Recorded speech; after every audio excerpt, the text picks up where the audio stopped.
triangle consisting of 3 sides: heat, oxygen and fuel. Remove any one and the fire goes out. Put water on it to cool it down or starve it of oxygen, and it can no longer sustain the chain reaction.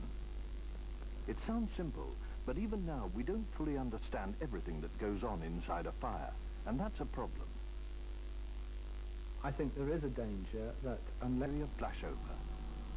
Start a fire on a chair, and the heat given off decomposes the foam or fabric of the chair faster than it can burn.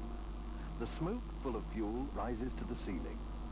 As the smoke gets hotter, the 3 sides of the triangle, fuel, oxygen, and now heat, come together, and the smoke, finally reaching its flash point, ignites. This is what some call a lean flashover. As the fire now runs across the ceiling, it radiates heat downwards. This heat decomposes everything combustible. If there's a source of oxygen from an open door, or if a window breaks, then the whole room will flash over, everything bursting into flame. But if the room is sealed, double glazed and well insulated, then there's no new source of oxygen available, and the fire, missing a side of the triangle, drops back. Everything he believes in, by setting fire to a chair in what used to be someone's front room. Right. Wish me luck as you wave me goodbye, here we go. Rescue teams stand by in case, even with his expertise, the unpredictable nature of fire catches John and Paul, his cameraman, out. Right, I'm going to put me face mask on now and my clothing. You must do this very carefully because you can't have any part of your skin exposed at all, because if you do, you'll get an immediate burn. Okay. Okay, we're ready to light the fire. Okay, this is just an armchair fire. This will prove conclusively that it's the combustible gases that are on fire in the ceiling and not just the armchair.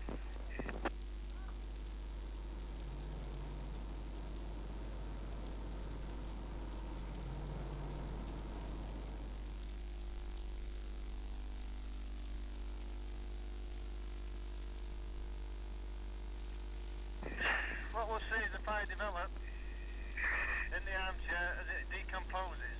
It's like a candle.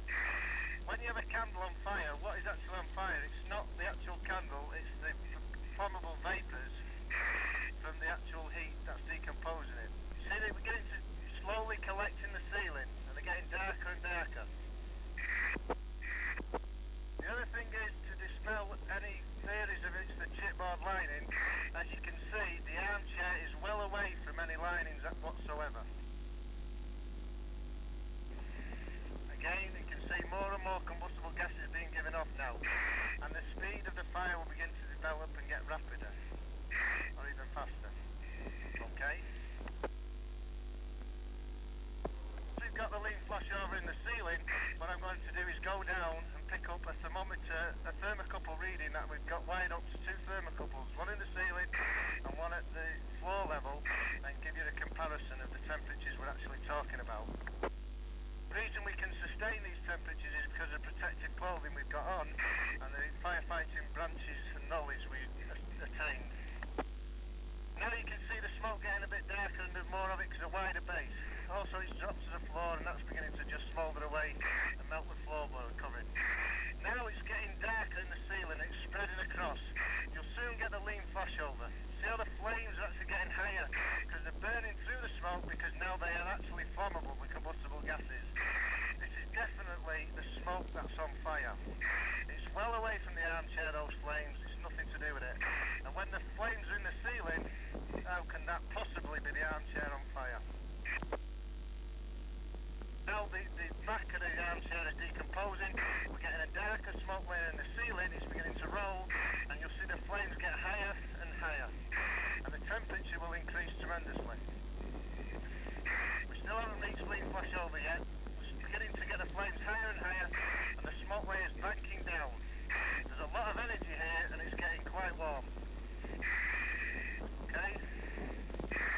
Still looking for that lean flashover in the ceiling yet. The gas is still out at the flash point in the ceiling.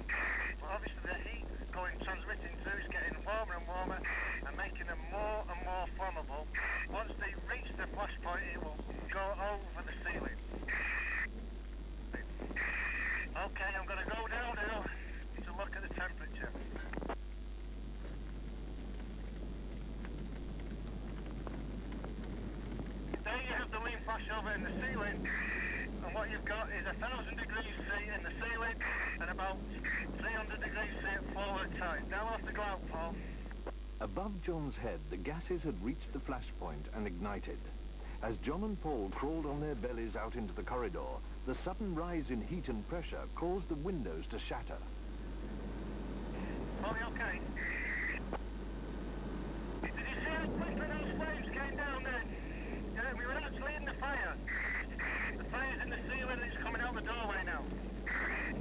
We closed the door. All for the camera starts to fail. Air pours into the room. Be careful, Peter, watch this. What's happened here is that's melted. Now we'll get the air into the fire, and then we'll get air in there.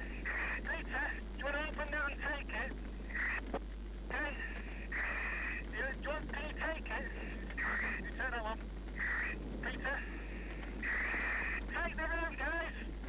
Peter, take it! Kill it! Now they're going to take the fire. They don't want to fight a fire like this, but they're capable of doing it if they have to.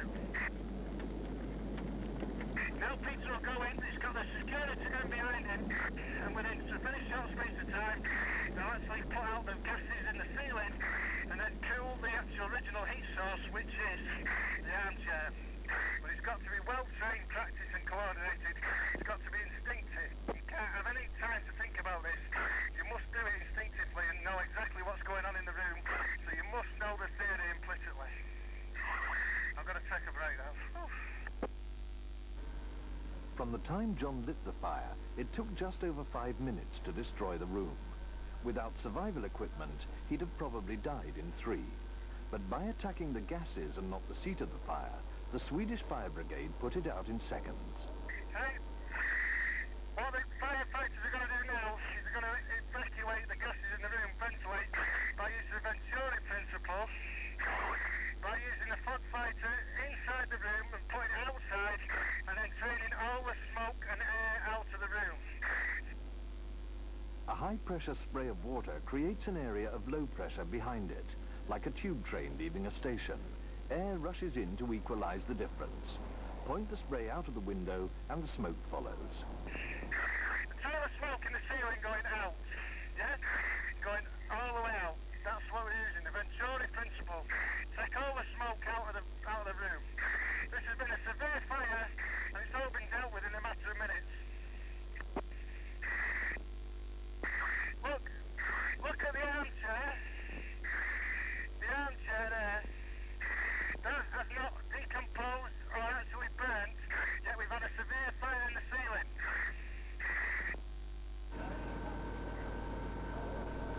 Okay, the guys are just dumping down now. It's a perfectly safe atmosphere. There's no more combustible gases to burn. And I think that's a bloody good job.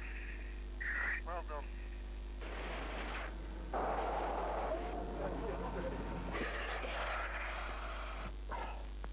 Oh, that's better.